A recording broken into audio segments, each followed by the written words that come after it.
बात करेंगे उत्तराखंड से। बीजेपी के सांसद और उत्तराखंड के पूर्व मुख्यमंत्री त्रिवेंद्र सिंह रावत हमारे साथ मौजूद हैं। सर, जिस तरीके से मिडिल ईस्ट में युद्ध लगातार जारी है और ऐसे में भारत सरकार ने बैठक भी ली, लेकिन विपक्ष साफ तौर पर अगर बात करें तो संजय राउत का कहना है कि प्रधानमंत्री नरेंद्र मोदी को पंडित जवाहरलाल नेहरू से सीखना चाहिए कि सर्वदलीय बैठक में विपक्ष को भी बुलाना है।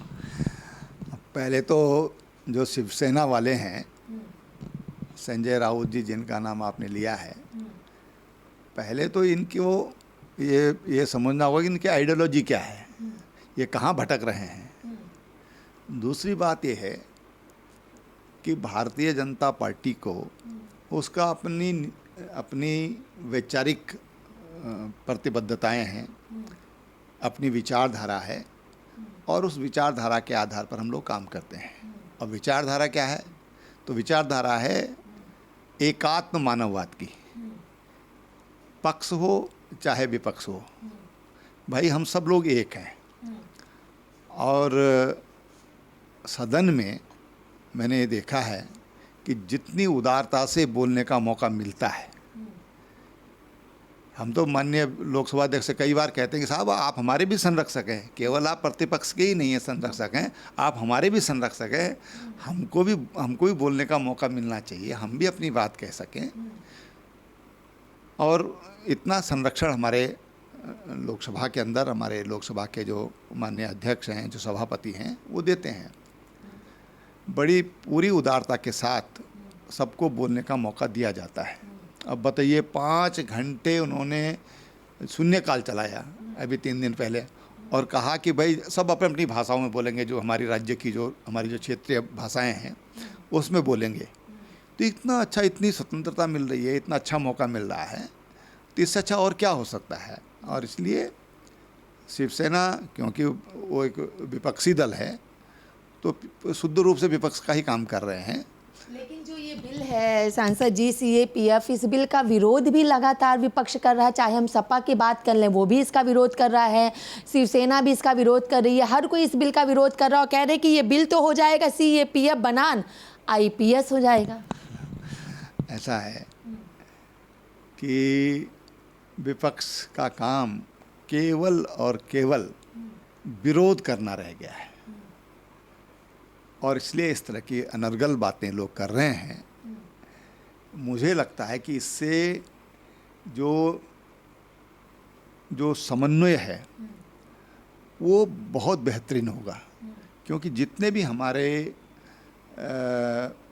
पैरामिलिट्री फोर्सेज हैं उनमें आपसी तालमेल बहुत ज़रूरी है।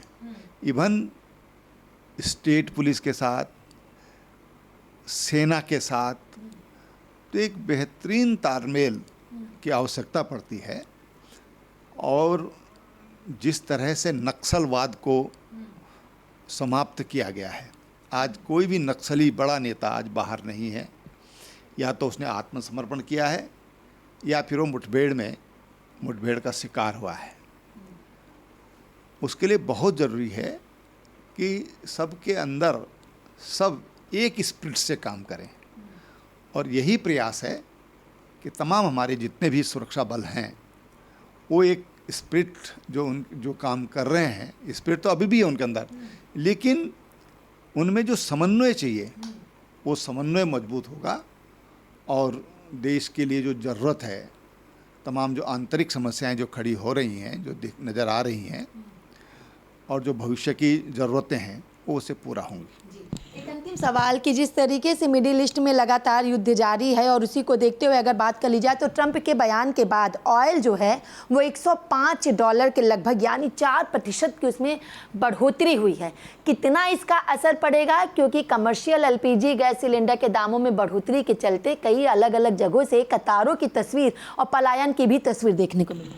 देखिए, माननीय प्रधानमंत्री जी ने जो एक्साइज ड्यूटी पड़ती थी, डीजल में 0 कर दिया और पेट्रोल में 13 रुपये में 10 रुपये घटा करके और 3 रुपये कर दिया है। तमाम दुनिया के देशों में अगर हम देखें, क्योंकि ओपेक देश है, उनके सोसाइटी है, और ये सारे मूल्य निर्धारण करते हैं। उनकी भूमिका होती है, इसमें महत्वपूर्ण भूमिका होती है कि वही इसको निर्धारित करते हैं। आप दुनिया के देशों में देखो, अमेरिका में 34% की वृद्धि हुई है। तमाम देशों में तेल और तेल पर आधारित जो भी हमारे प्रोडक्ट हैं उनके दाम बढ़े हैं, लेकिन भारत ने इन विषम परिस्थितियों में भी तमाम दुनिया के देशों से संपर्क करके और अपना आयात ये बढ़ता रहे, क्योंकि हम सब जानते हैं कि हमारे पास गैस है, पेट्रोल है, उसका एक सीमित भंडार हमारे पास है। हमको निश्चित रूप से बाहर के देशों पर निर्भर रहना पड़ता है। ऐसे में जिस तरह से मूल्य नियंत्रित किए हैं भारत सरकार ने, ये दुनिया का कोई भी देश ऐसा नहीं कर पाया है।